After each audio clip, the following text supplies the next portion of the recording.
Good evening, everybody. Welcome to Solo ReacTalk. This evening, I'm going to be reacting to a super thanks request by Anthrax Scribe 3238. It's called The Congress of Vienna, Part 1, 1814, made on the Historia Civilis YouTube channel. If you guys want to check out the original video as well as Historia Civilis YouTube channel, the links are going to be in the description below. And yes, let us start with this super thanks request by Anthrax Scribe. The Congress of Vienna. Alright, let's start. 3, 2, 1, go.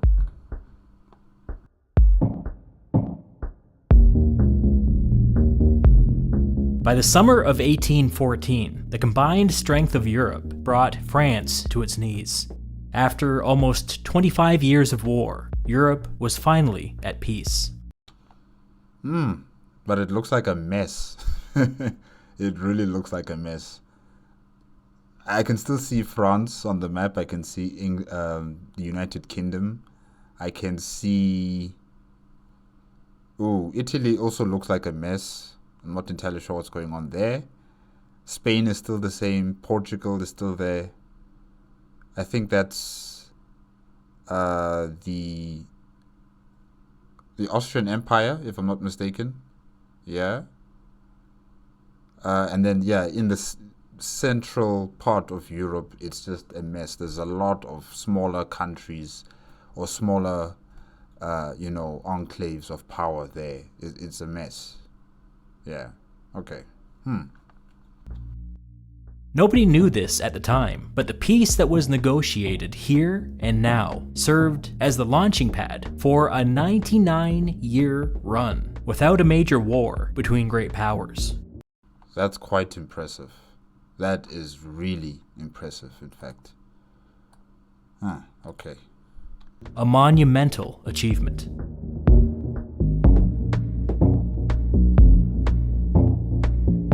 After hostilities ceased, the immediate problem was that nobody quite knew what the world looked like anymore. The preliminary peace agreement that ended the war in 1814 restored international borders as they had existed in 1792, with some slight modifications. But these borders on the map no longer reflected the reality on the ground. The Duchy of Warsaw, aka Poland, existed on paper, but in reality it was under Russian occupation.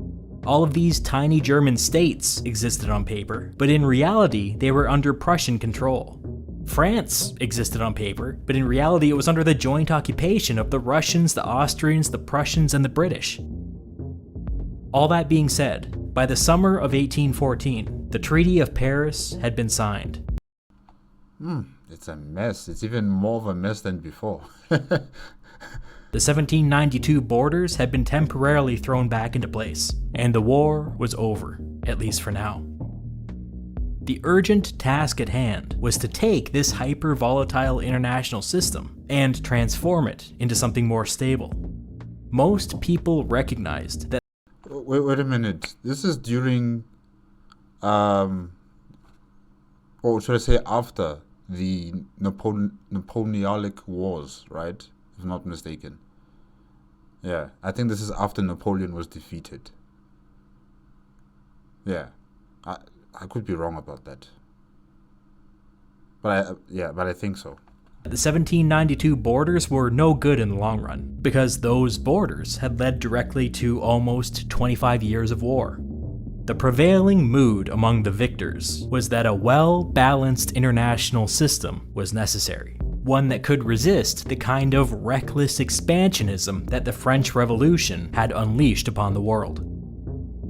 But before we talk about the new system that was created at this time, let's first discuss the 5 great powers as they existed in 1814. This whole period of instability began with the French Revolution, so let's start with France. Defeated, under enemy occupation, but nevertheless, still a great power.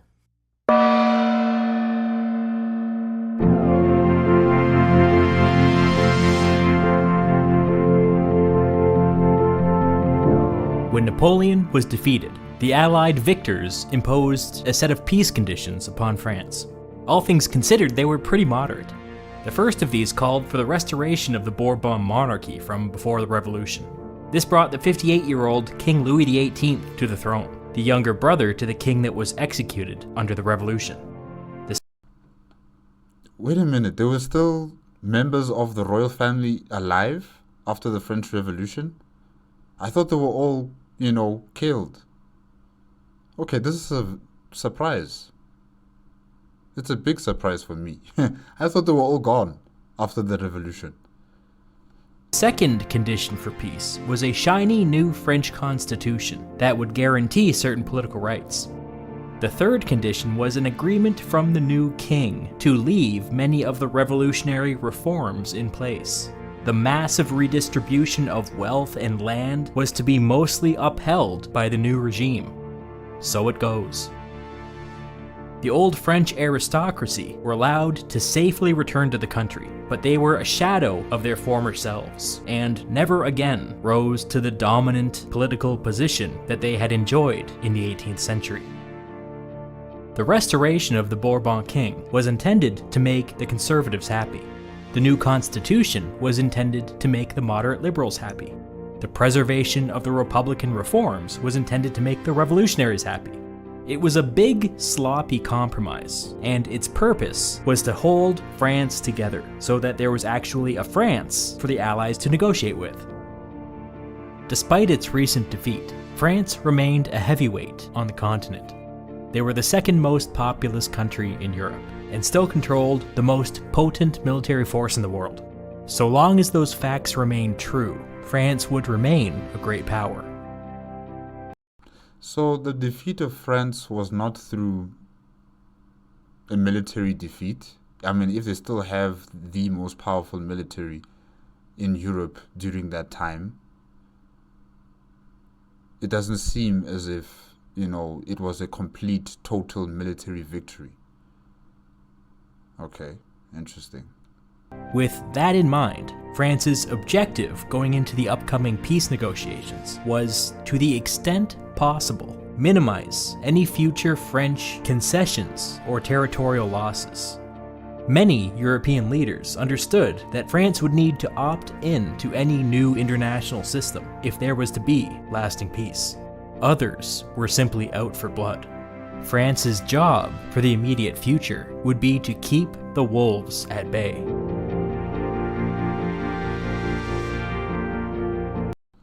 When they say keep the wolves at bay, are they meaning wolves within France or wolves that are outside of the borders of France? Like Prussia or like Russia. I'm not sure about Austria.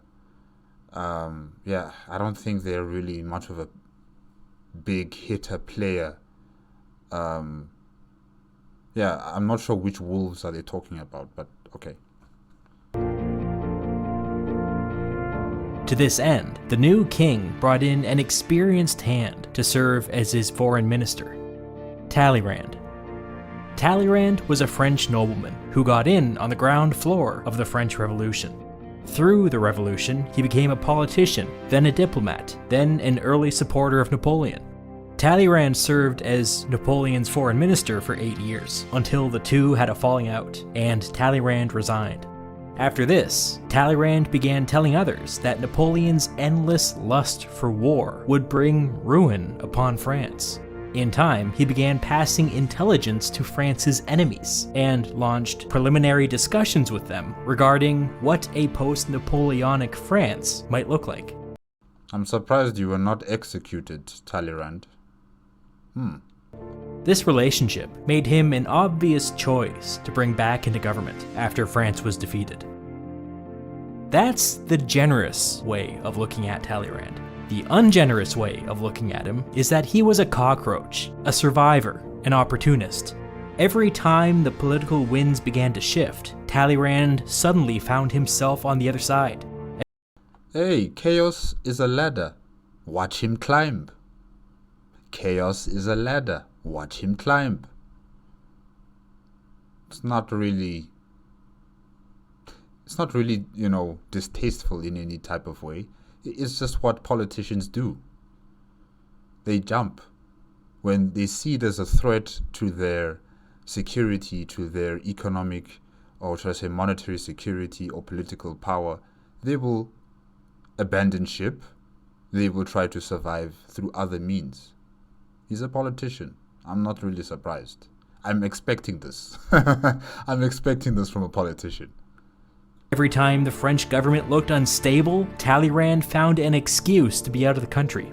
When it became clear that France would not win the war, Talleyrand was the first to abandon ship. Boats.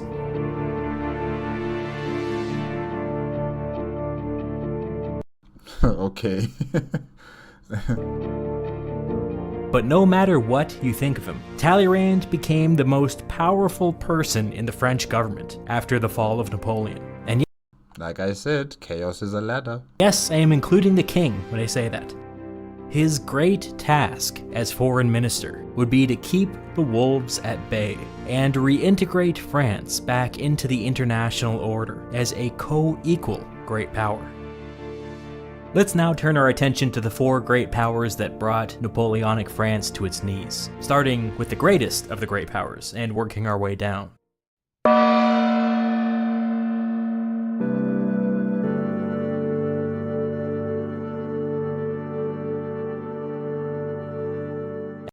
Is it not the United Kingdom? It can't just be Britain alone, right? I'm sure it was the United Kingdoms that were participating in this war. I'm getting confused with England, Britain, and the United Kingdom. Again, I forgot, what is the official international name of those islands. Yeah, but I think it is Britain. Yes. Yeah, I'm sorry, guys. I got that mixed up. As always, the historian Eric Hobsbawm puts it better than I ever could. Britain, quote, had by 1815 gained the most complete victory of any power in the entire history of the world, having emerged from 20 years of war against France as the only industrialized economy, the only naval power, and virtually the only colonial power in the world. The thing that made Britain the greatest of the great powers was the Royal Navy. Sometimes people talk about strategic depth, which is the idea that during wartime, you want the lines of battle drawn as far from your major population centers as possible. In 1815, Britain's strategic depth extended to all the world's oceans and beyond. No country has ever been safer from invasion. The moment of Britain's great victory was also a moment of great uncertainty for the British monarchy. George III was king, and was unable to enjoy Britain's newfound prosperity. George probably suffered from a number of genetic disorders, as well as other things, like bipolar disorder and dementia. At times, it was quite bad. He was in constant physical pain, and suffered from hallucinations, delusions, and memory loss. Okay. That means someone else must take the throne in this type of situation, right? Where the king is not able to perform his duties, someone else must take the throne. Must be a stand-in for the king. He was occasionally coherent, but not often, and not for long. In 1811, at the height of the war, the British Parliament transferred the powers of the monarchy to the king's 48-year-old son, which made him the Prince Regent. Oh, it's Parliament that makes that determination.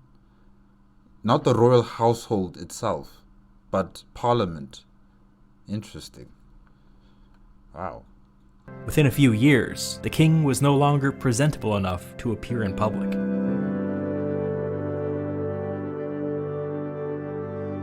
Britain's dominant geopolitical position was all the more impressive considering the fact that of the 5 great powers, Britain was the 4th most populous. But the picture becomes more clear when you look at wealth. In 1815, the British people were on average the wealthiest people in the world, at least 50% wealthier than their counterparts on the continent. Okay, when you say the people of Britain were the richest people, like, which people are you talking about? Are you talking about the aristocrats, or are you talking about the, normal civilians who are working in the factories, who are working on the farms, who are working, in the cities? Who are you talking about here? Who are these rich people?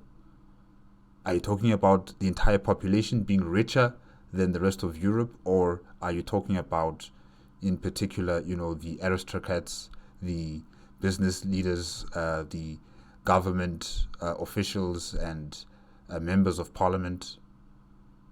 Yeah.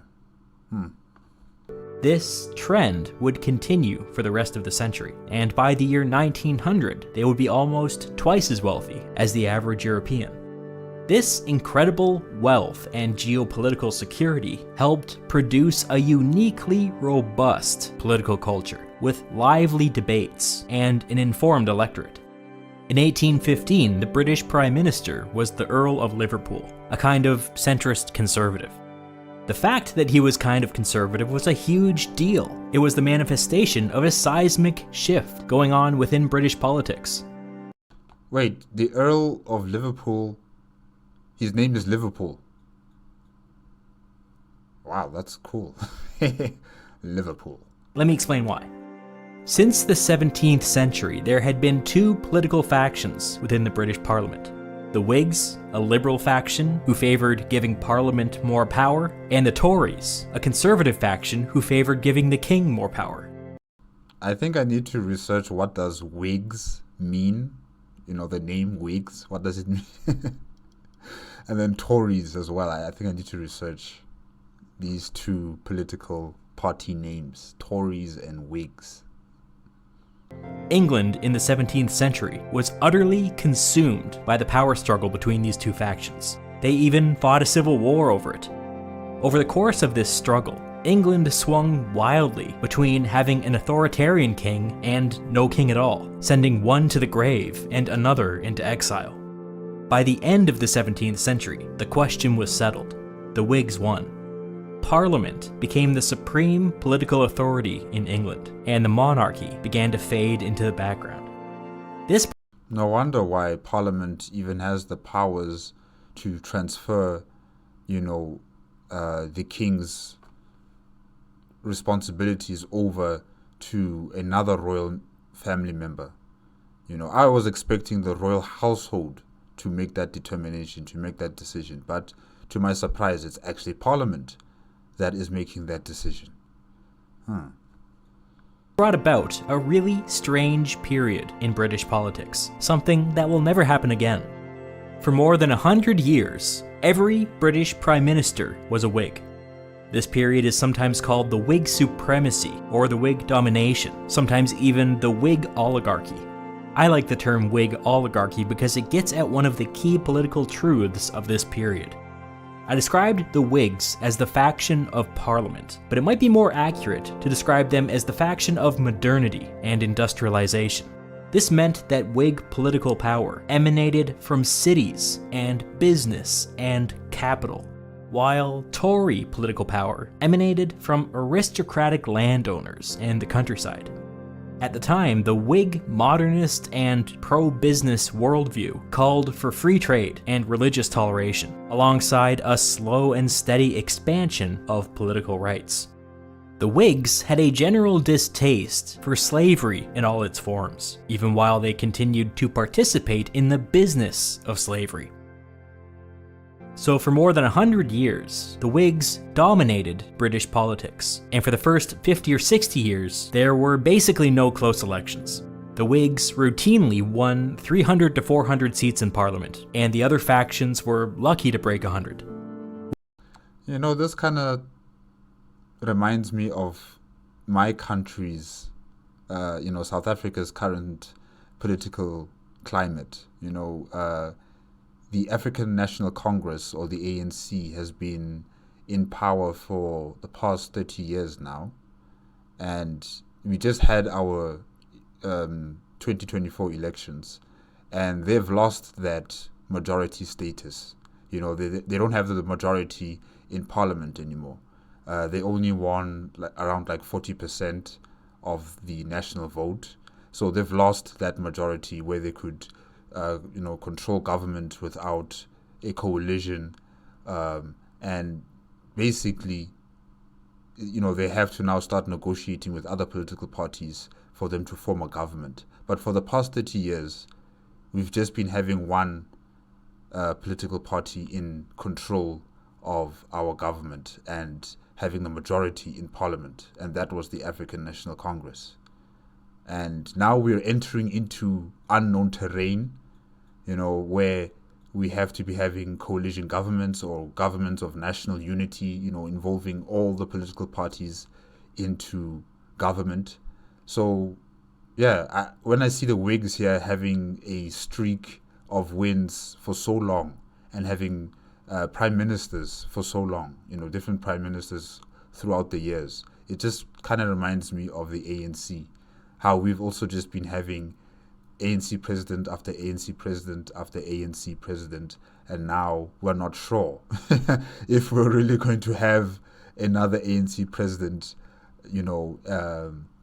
at the end of this year of 2024. So yeah, it's quite interesting how politics can surprise you, and also it can be very predictable.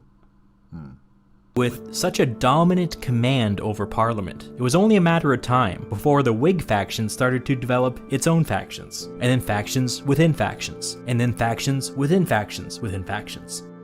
This competition between sub-factions actually made elections competitive again, and in the 1770s, Britain elected its first Whig prime minister from the conservative sub-faction.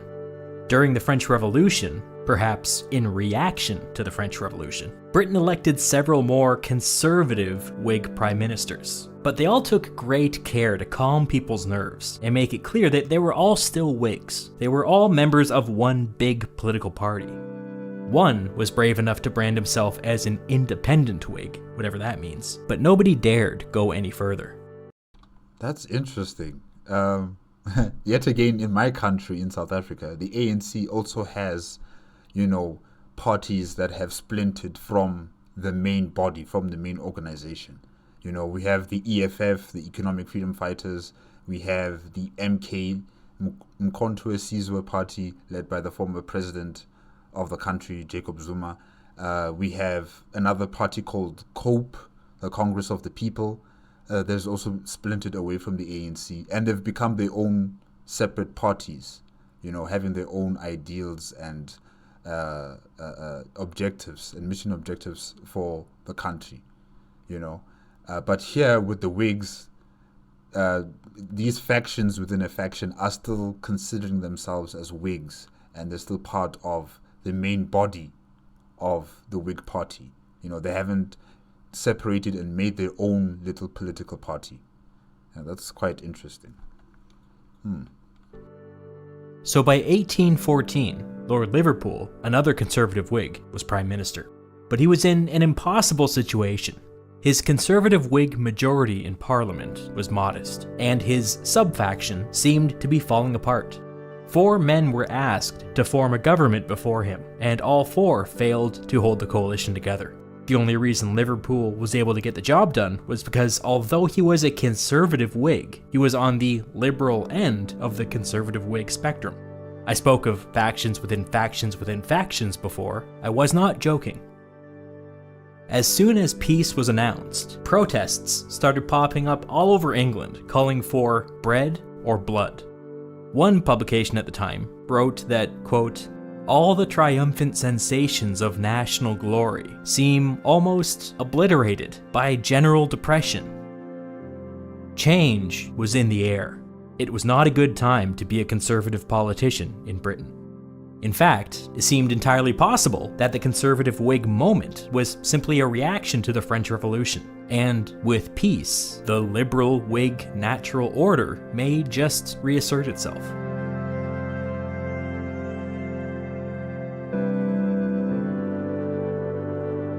All of that is simply a long-winded way of saying that when it was time to negotiate with the other great powers, Liverpool found himself politically constrained from every direction.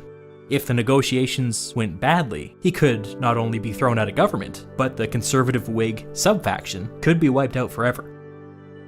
The peace negotiations would be handled by the British Foreign Secretary, the Viscount of Castlereagh.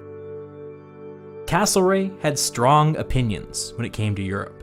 There were some pro-war nuts in the conservative Whig sub-faction, but he was not one of them. Castlereagh's view was that every British intervention on the continent was a colossal policy failure. If he had his way, Britain would never again send an army to Europe. One of the reasons Castlereagh thought this way is because he was an imperialist.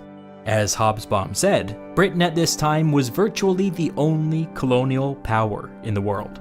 Some of the more liberal Whigs had mixed feelings about that, but Castlereagh didn't. He thought it was awesome. He believed that Britain's future was out in the colonies, and it would be best for Britain if Europe remained stable and peaceful and boring. There was some hypocrisy at work here. Peace between the great powers meant that nobody was allowed to touch any of Britain's new conquests. Peace between the great powers meant that Britain could instead maintain its advantage and focus on making money off of its colonies. All of that being said, Liverpool and Castlereagh genuinely wanted peace. The British public had been Yes, peace that will benefit them, 100%. Yeah. exhausted by the war, and if the conservative Whigs wanted to maintain their majority, they were going to have to show some results. Together, Liverpool and Castlereagh came up with a list of specific goals for the upcoming negotiations. The most important item was that they wanted the Netherlands reformed and strengthened on the English Channel. Two reasons for this. First, they wanted an ally on the continent to break up any consolidation along the coast. Second, this was historically a natural path for French expansion, and going forward, the British wanted to cut that off. Along these same lines, they also wanted the French out of Spain, and Spain restored to its previous borders under its previous monarch. Castlereagh also had instructions to make sure that the new peace deal would keep Italy free from French influence. Historically, every time the French started messing around with Italy, it meant that France was becoming way too powerful. No more. Wow, so that's an indication that, that sets off alarm bells. If France starts interfering with Italy, then red alert, France is growing too powerful. Everybody be on standby. Interesting. Forward, Italy would be a red line. Castlereagh had other goals as well, but the big ones were all about containing France. Before the peace negotiations began, Castlereagh back-channeled his list of priorities to both Austria and Prussia, and got from them an unofficial thumbs up. At least two of the other great powers wouldn't oppose any of Britain's big-ticket items, and France wasn't exactly in a place to put up much of a fight. The only remaining unknown going into the negotiations was Russia. Nobody quite knew what they wanted or what their intentions were.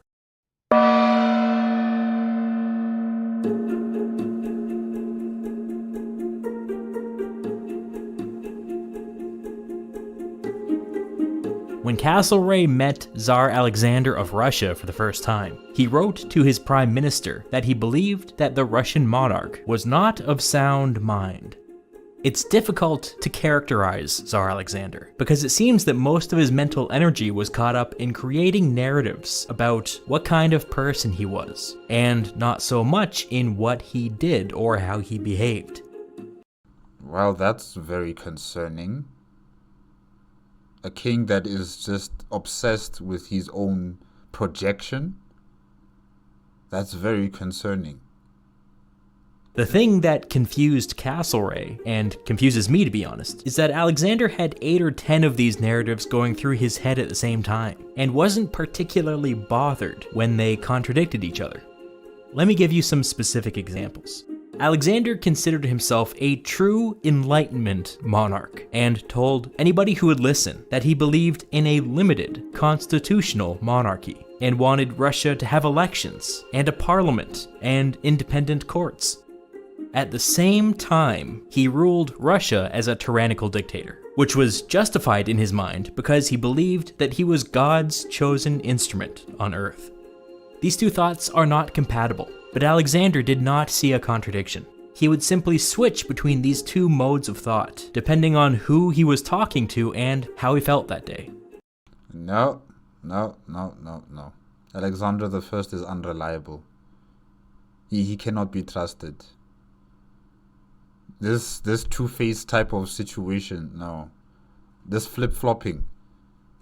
You can't trust someone who does something like this in any sort of negotiation. Because he can say, yes, I agree to this here, agree to this plan right here. Next thing, after 2 hours, he says something different to someone else. And it just confuses everything, it just muddles everything, and it just makes things even more complicated and difficult, because this king cannot stand on principle, on one, decision. He wants to be the hero to everybody. Nope. Here's another example. Alexander believed himself to be the most honorable man in Europe, a man who revered ritual and tradition and justice.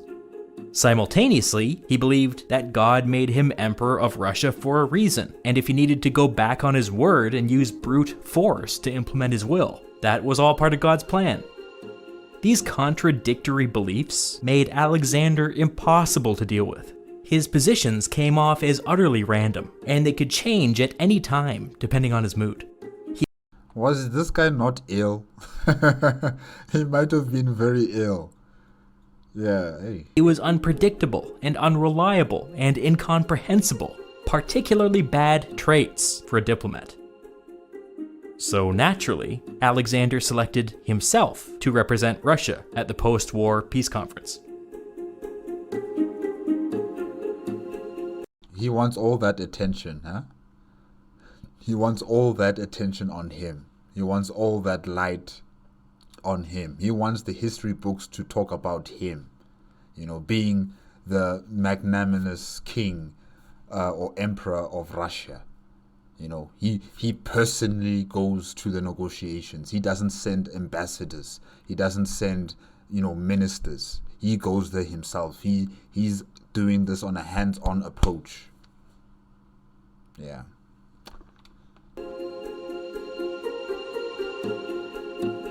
As the most populous country in Europe, Russia was a formidable land power. But that inherent strength was undercut by weak institutions, weak governance, and the fact that Russia remained a technological backwater. This backwardness had always been a source of immense insecurity for Russian monarchs, but by 1814, all that insecurity was gone. Russia had just done the impossible and defeated Napoleon. At least, in their own imagination, that's what happened. The truth is a little more complicated. Yes, wasn't it a group effort? It was a group effort of, all the major powers in Europe. Or is that wrong? I don't know. But I'm assuming it was a group effort. Or why else would all the 5 major powers, be negotiating on how they deal with France? Yeah, this was a group effort. It wasn't just Russia alone.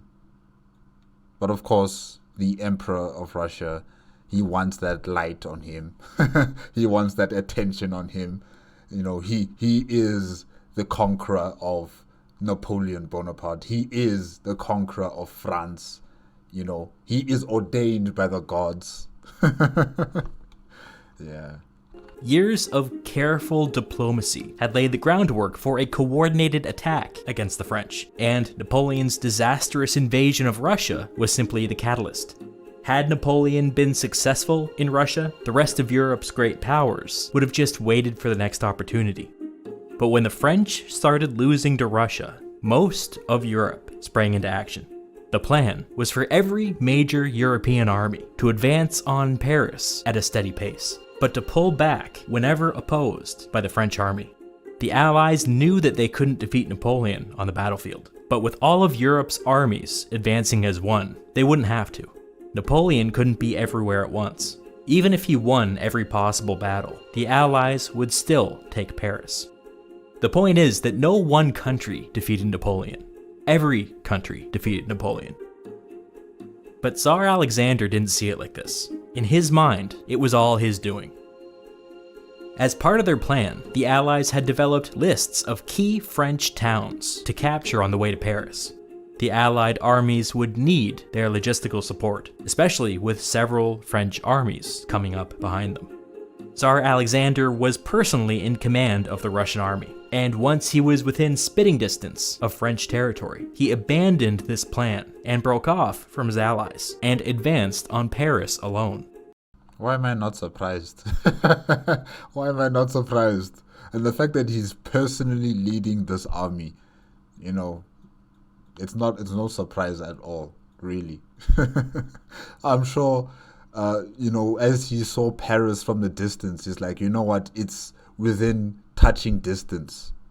I can just take it.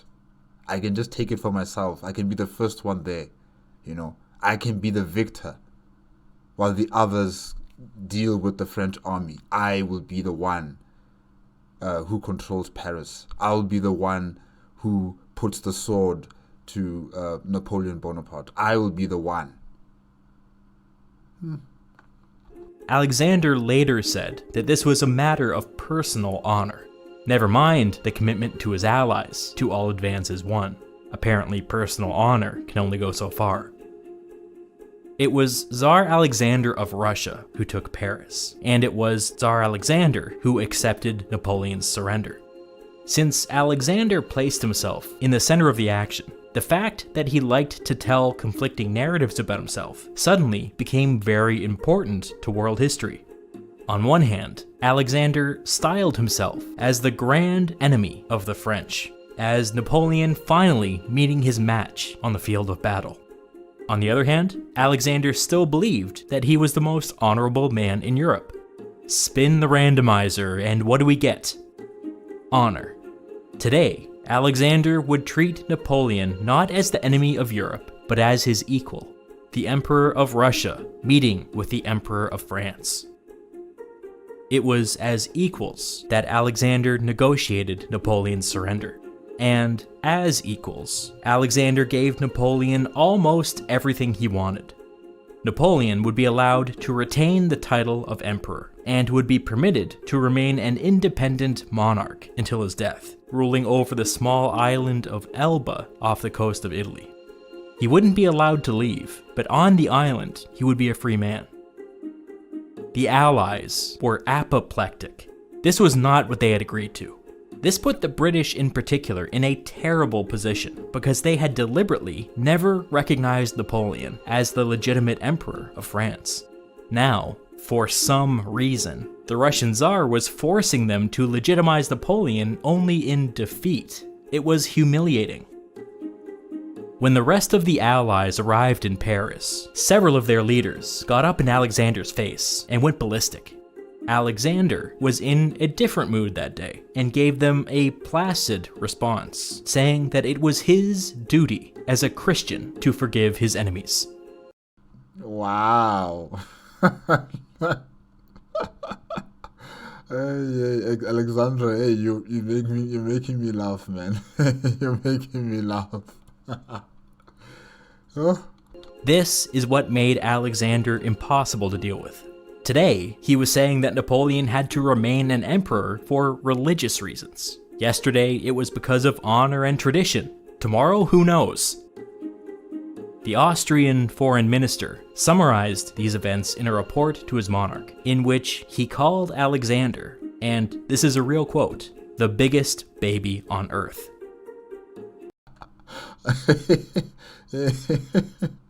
Hey, but this baby's got you all fooled. This baby has got you all fooled. He's stressing you out. He continued, quote, "He has started out by doing a great deal of harm. We have repaired some of it, but we will suffer for some time as a result of those things he got up to in those first moments when he got away from us."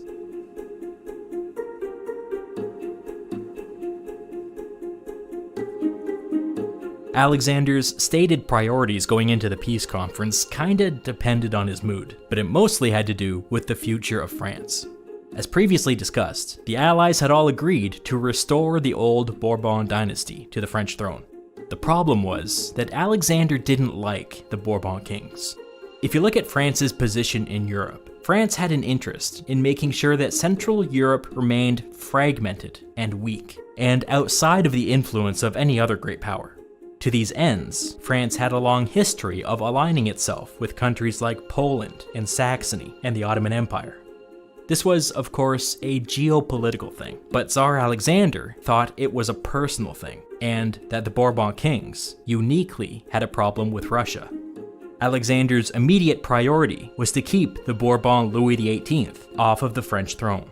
He suggested making Napoleon's 4-year-old son the King of France, but Talleyrand patiently explained to him that this would allow Napoleon to pull the strings from exile.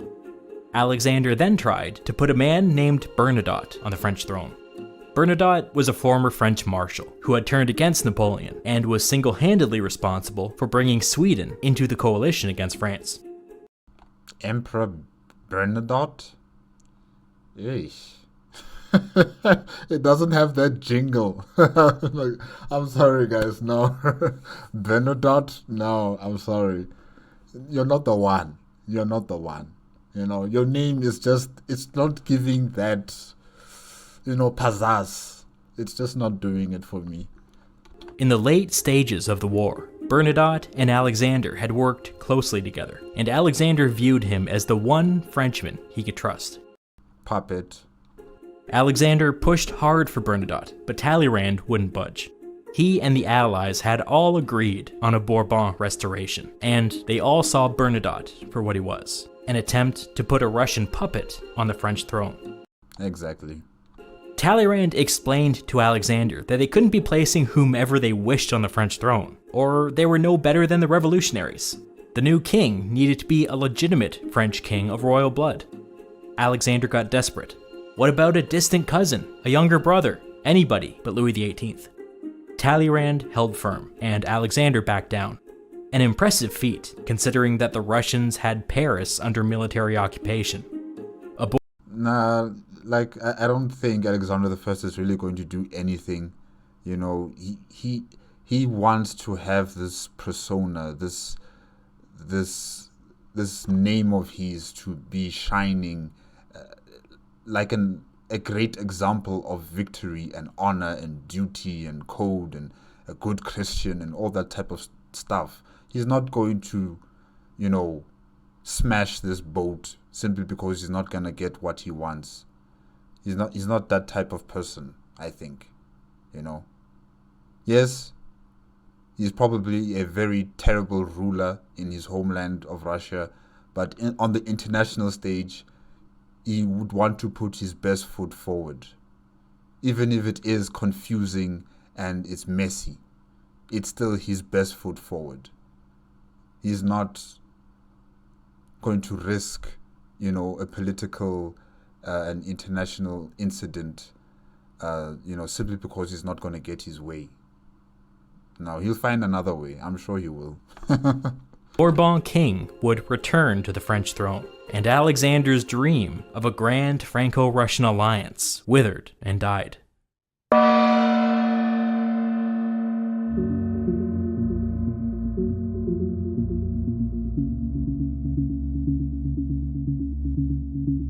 I mentioned the Austrian foreign minister before, and how he had a rather dim opinion of the Russian Tsar.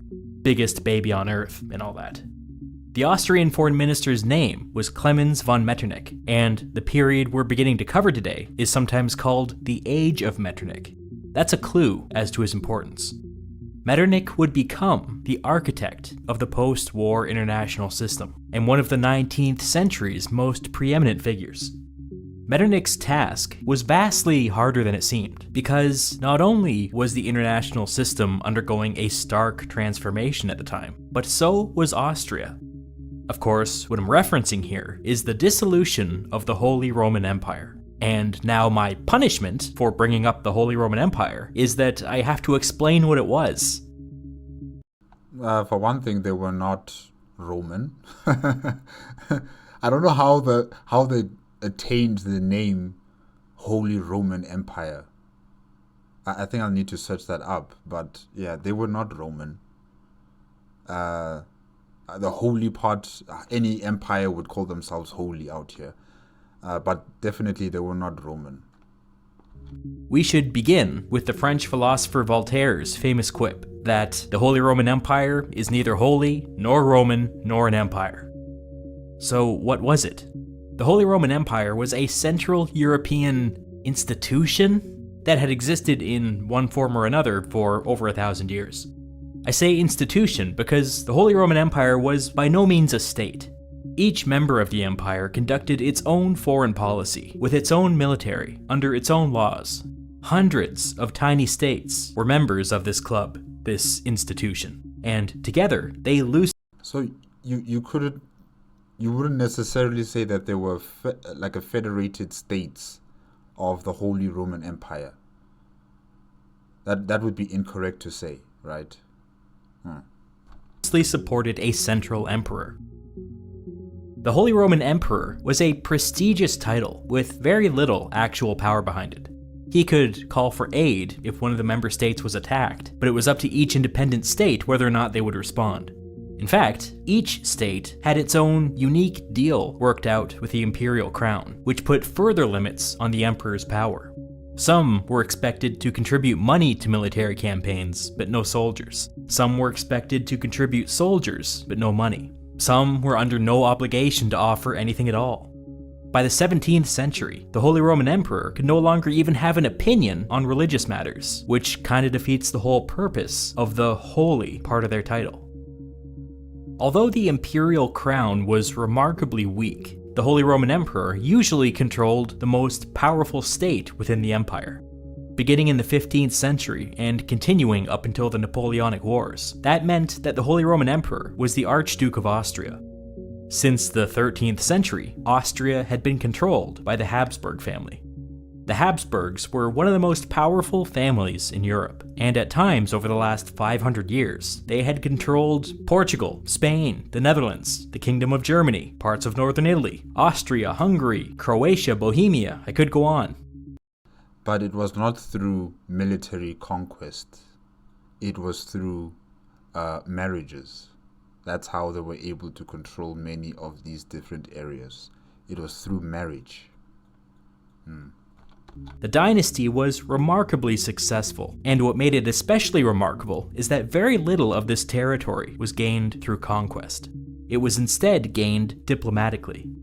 The Austrian Habsburgs had a family motto: "Let others wage war, but thou, happy Austria, marry. For those kingdoms that Mars gives to others, Venus gives to thee."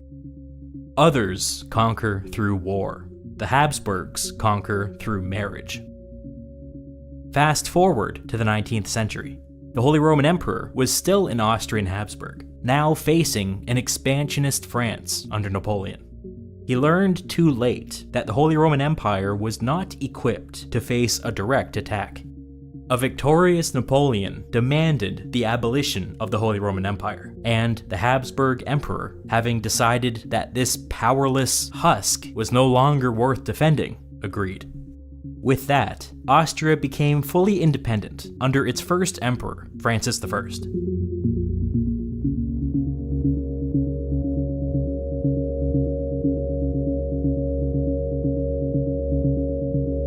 I lay all of that groundwork because by 1814, Austria was at a crossroads. The new Empire of Austria had played a critical role in the defeat of Napoleon Bonaparte. But now what? They could reform the Holy Roman Empire if they wished, but did they wish?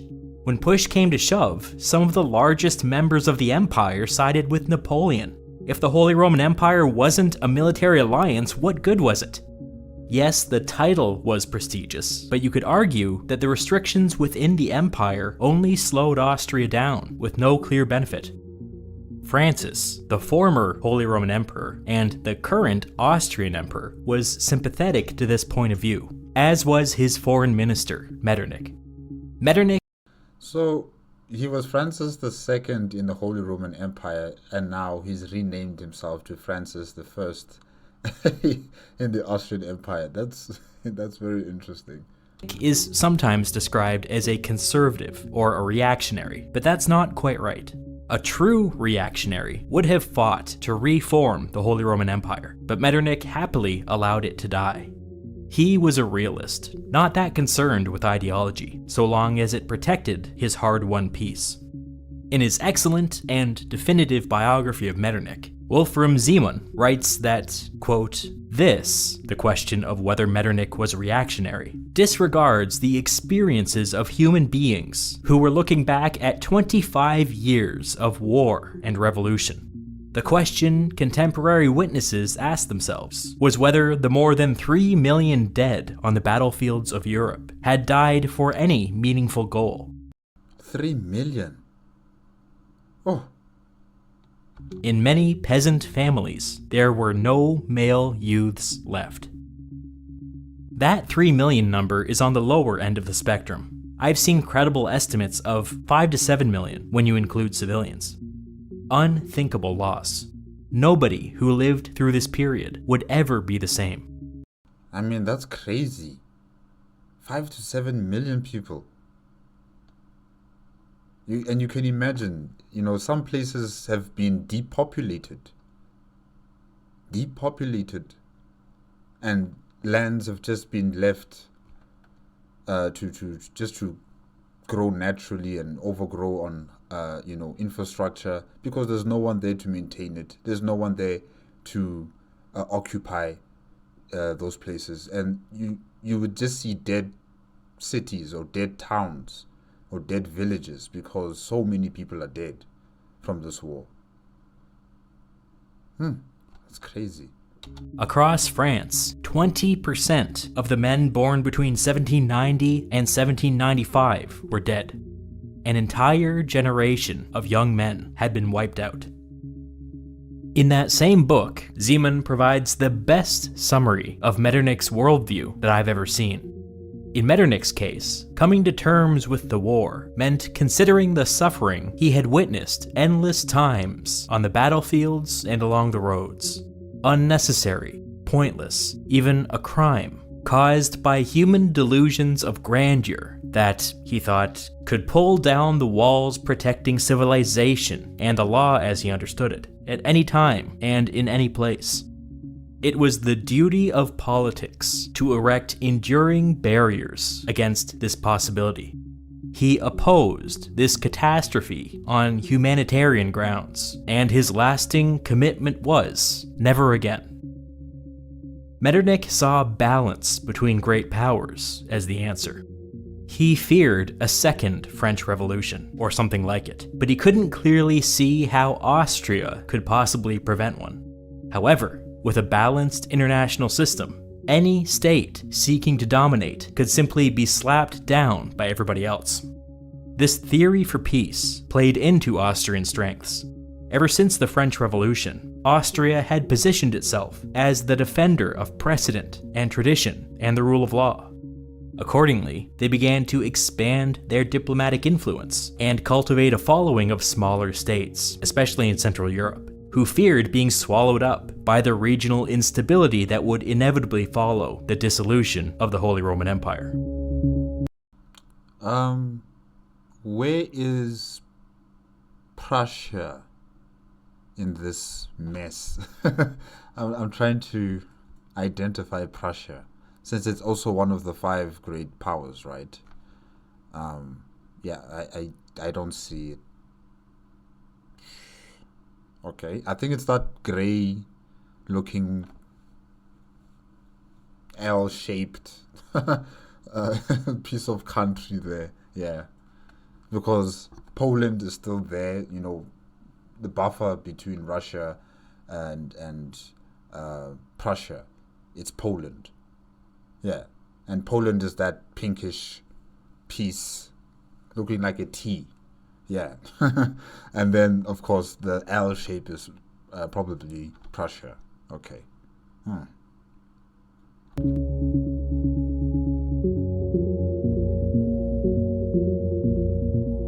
Before proceeding, it would be helpful to discuss what the Austrian Empire actually was. What we're really talking about here is the personal holdings of the Habsburg family, which included the lands that had been the Duchy of Austria, but it also included the Kingdom of Hungary, the Kingdom of Bohemia, the Kingdom of Croatia, along with a hodgepodge of other titles. It may be helpful to look at the ethnic breakdown of the Austrian Empire, because this will tell you everything you need to know about Austrian politics.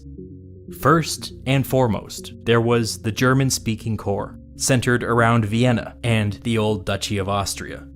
Then, there were the Magyars of Hungary, who spoke Hungarian.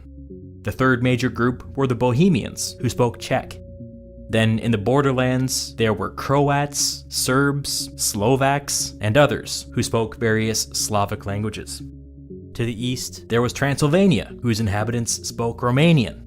There were also regions where the majority spoke Polish and Ukrainian. And although this wasn't the case at this exact moment, the Austrian Empire would soon have a large Italian minority as well. By one count, the Austrian Empire consisted of 14 ethnic groups, speaking 17 different languages. Basically, Austria, or the Austrian Empire, was a miniature United Nations in Europe. Yeah. They were essentially a miniature United Nations in Europe. The Austrian Empire was really an incredible experiment, one that you don't see anywhere else in the 19th century. This was not the case of one ethnic group dominating their neighbors. This was a true synthesis of cultures and ethnicities, united under the Habsburg Emperor. In the eyes of the Habsburg Emperor, all of these holdings were, at least theoretically, co-equal, which made administering the empire the world's most complicated balancing act. The constraints within the Habsburg system become clear when you look at the crown's relationship with the Kingdom of Hungary. The Kingdom of Hungary was home to more than just the ethnic Hungarian population, and when you add everybody together, it accounted for 35 to 40% of the Austrian Empire's total population. That fact alone should make it clear why there was tension between the Austrian Germans and the Hungarians. That's a huge chunk of the Austrian Empire, 35 to 40%. They must also be having, a far more stronger political weight within the Austrian Empire. That's a big chunk of the population, probably also a big chunk of the economy, and a big chunk of the military is all situated in Hungary. Yeah, a difficult balancing act is required for, cohesion amongst all the different states within the Austrian Empire. Habsburg Emperor ruled Hungary as their king, but he was not one of them, and so he was bound by severe constitutional limitations. One of these limitations was that the Hungarian king was not allowed to tax the people of Hungary. The local Hungarian aristocracy was allowed to tax the people, but they were under no obligation to pass that money along to their king. How is government expected to function without that tax money?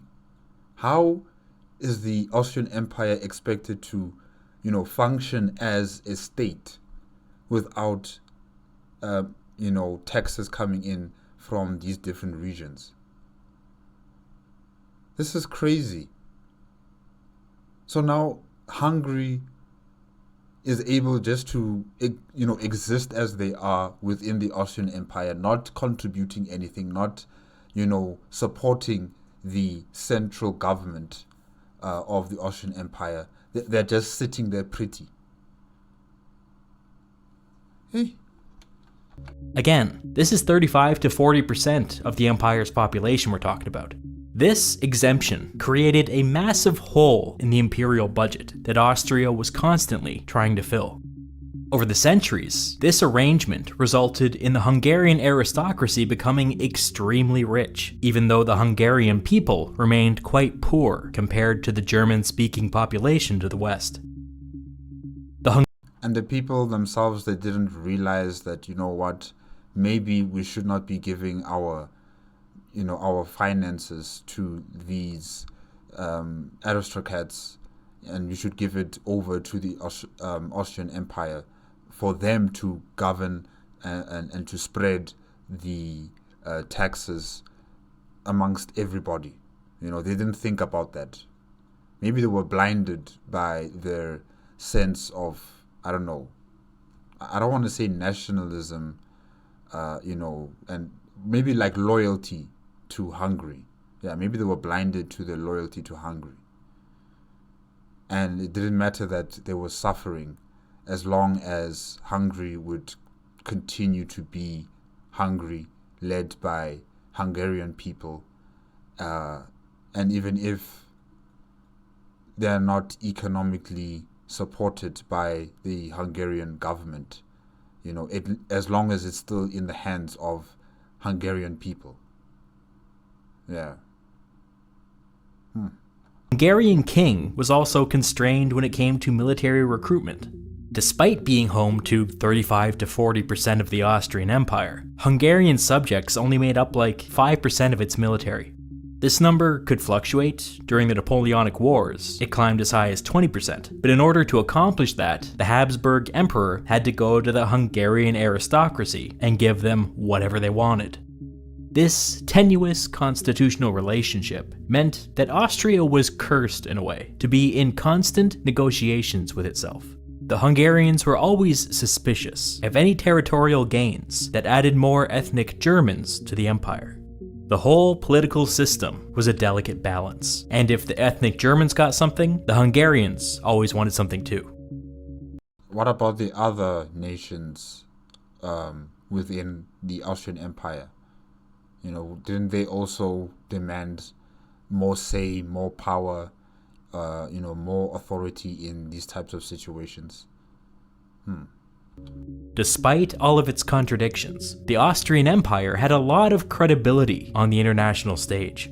Whatever the reasons, the fact that Austria was not primarily concerned with territorial expansion mattered a lot, especially to all of those tiny Central European states who had recently been made vulnerable by the dissolution of the Holy Roman Empire.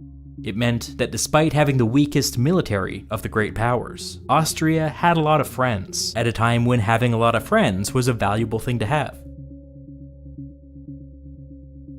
The power of friendship defeated Napoleon and his French Empire. The power of friendship.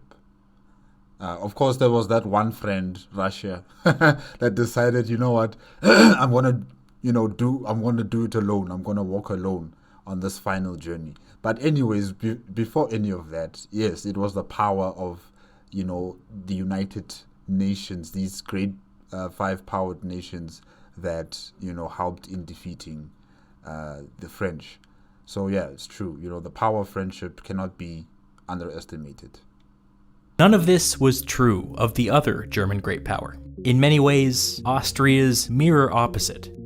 Where Austria was old, they were young. Where Austria was defined by their diversity, they were defined by their Germanness. Where Austria was weaker militarily than they could be, they were stronger militarily than they ought to be. Where Austria was not that interested in territorial expansion, they were obsessed with it to the point where they thought of very little else. The two German great powers were brothers, but they were brothers that did not get along.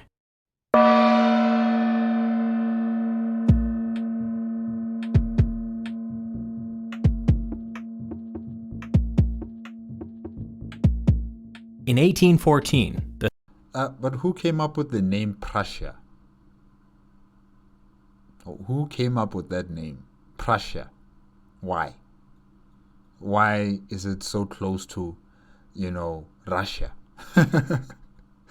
Why? Anyways. The thing that defined Prussia was its precarity. It was the smallest of the great powers, in every way. It had a tiny population of 10 million people, 3 times less populous than France, and almost 5 times less populous than Russia. It was also small geographically. As you can see, its tiny population was crammed into a bunch of isolated pockets that weren't even connected to each other. It was also precarious in its positioning. As I've already discussed, Central Europe was no longer under the protection of the Holy Roman Empire, which meant that tiny Prussia was now vulnerable to its much larger neighbors. Vulnerable might be underselling it. The Prussians had enlisted Russian help against the French, but now there were Russians everywhere. Poland was under joint Russian and Prussian occupation, but there were also Russians occupying the Polish-speaking areas of eastern Prussia, and they weren't leaving. The Russians were also occupying Saxony along Prussia's southern border, and these guys weren't leaving either.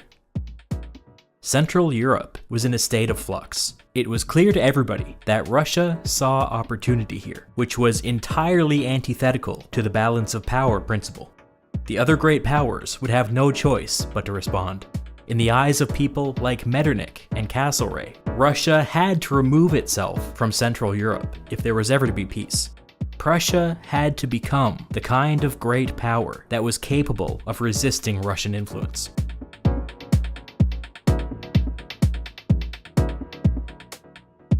That was the priority of the Prussian Prime Minister and Foreign Minister, Karl August von Hardenberg.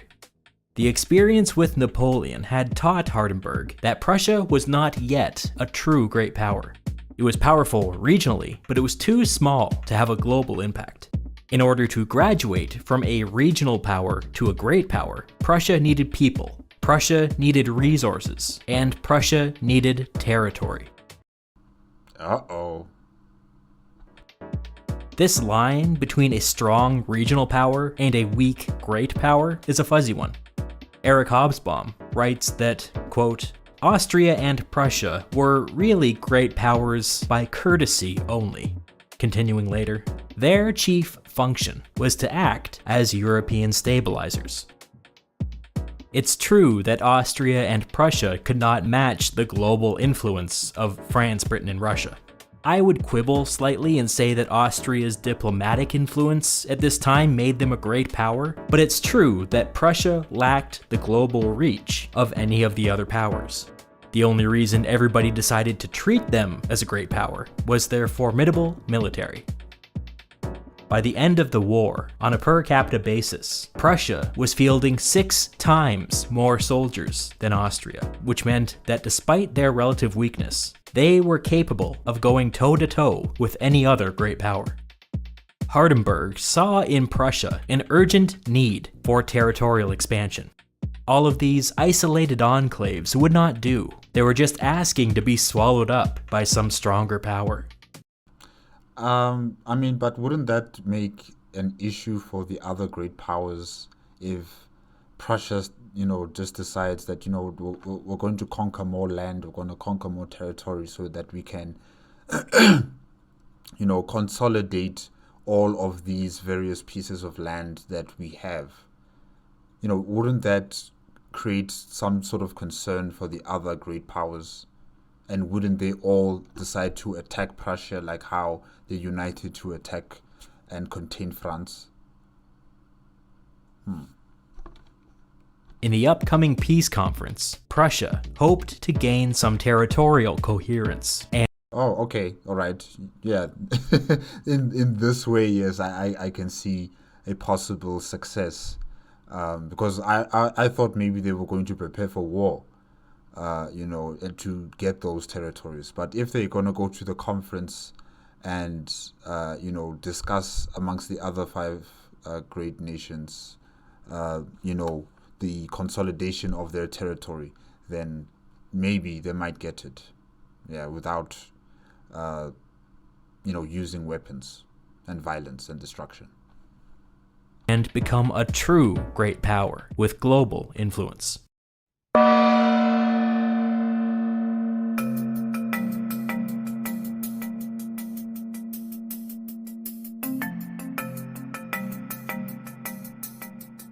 The original plan was for the 4 victorious great powers, Britain, Russia, Austria, and Prussia, to dominate the peace conference and impose their will upon everyone else. But Tsar Alexander's behavior had begun to make people nervous, and Russia's creeping domination over Prussia seemed a disaster waiting to happen. If there was a serious split at the conference, with Britain and Austria on one side and Russia and Prussia on the other, it was difficult to imagine how they could possibly resolve it without descending into another war. Metternich and Castlereagh saw this looming crisis before them, and so they approached Talleyrand and asked him to represent France at Vienna. France remained a great power, and so it made very little sense to exclude them from shaping the post-war world. Besides, Napoleon Bonaparte had been defeated and removed from power, which meant that France was theoretically a normal country again. A normal country again. That sounds a bit funny. Naturally, nothing could have pleased Talleyrand more. Castlereagh and Metternich pulled in Hardenberg of Prussia, who was still keen on finding a way to resist Russian influence, and got him to agree. This left Tsar Alexander isolated, when the four other great powers came to him and demanded that France be given a seat at the Congress. He, of course, threw a fit, but then reluctantly agreed.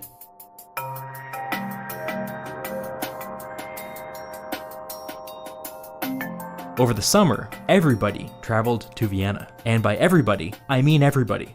Virtually every state in Europe sent delegations, and some states that didn't even exist anymore sent delegations as well. After decades... States that didn't exist anymore sent delegations?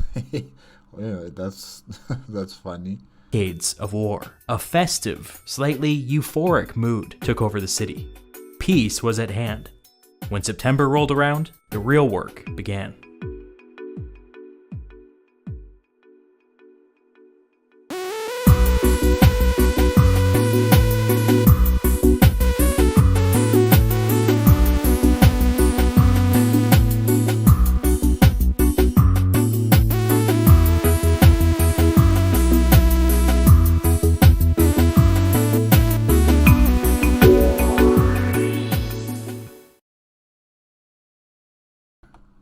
Okay, guys, that is it with the Congress of Vienna, Part 1, 1814, made on the Historia Civilis YouTube channel, and it was a super thanks request from Anthrax Crab 3238. Yeah, well, you know, the war against Napoleon Bonaparte and his French army has come to an end. And now the great negotiations, for the future of Europe have begun with the five great powers, France, England, or should I say Britain? Yes, France, Britain, Russia, Austria, and Prussia. And yeah, they all have their own internal situations to deal with at home. And it's also now spilling over into the international situations that are occurring after, the war against Napoleon Bonaparte. And yeah, it's just a messy affair. It's a messy affair in terms of Prussia, wanting to consolidate its territories, Austria wanting to create a new way of, managing state-to-state conflicts that wouldn't result into a war that would result into major catastrophes for Europe once again. And then you also have the French, who can't really do much in this type of situation because they are the losers, and they have to kind of accept to what the other four powers are going to be demanding, and whatever type of agreements that are going to come out, they will have to bite the bullet essentially. And then of course you have the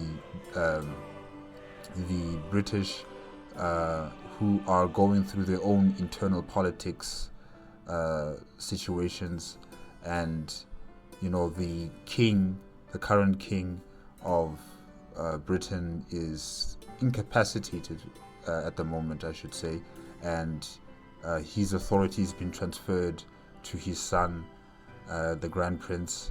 And yeah, there's a lot of internal situations politically happening in Britain as well.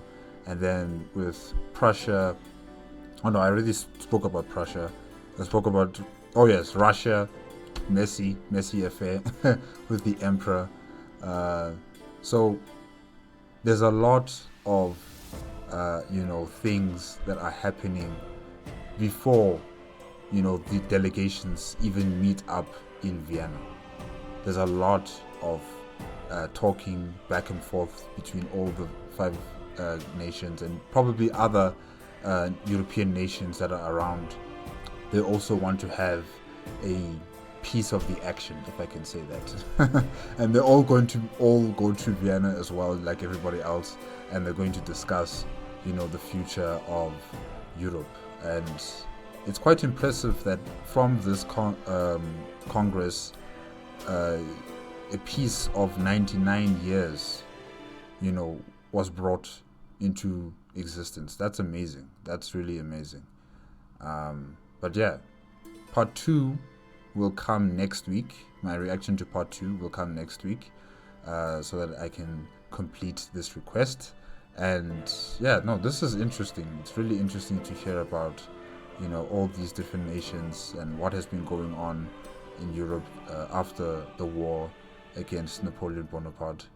And yeah, I guess we'll just have to wait and see what happens in the Congress of Vienna, with Russia being not backstabbed, but blindsided by the alliance between the French, the British, the Austrians, and the Prussians. And yeah, and since the Emperor of Russia is there personally, and he's not a really good negotiator, he's not a good negotiator, he's not a good diplomat, it's going to be a messy affair in this Congress, I think. But yeah, we'll see in part 2 of the Congress of Vienna. And guys, remember, if you want to check out the original video as well as Historia Civilis YouTube channel, the links are going to be in the description below. If you like my reaction, please give me a like, comment, and subscribe to my channel. Click on the notification bell if you want to be up to date with my latest videos. And thank you again to AnthraxCrab3238 for requesting that I should react to this video. Okay, see you guys next week. Good night.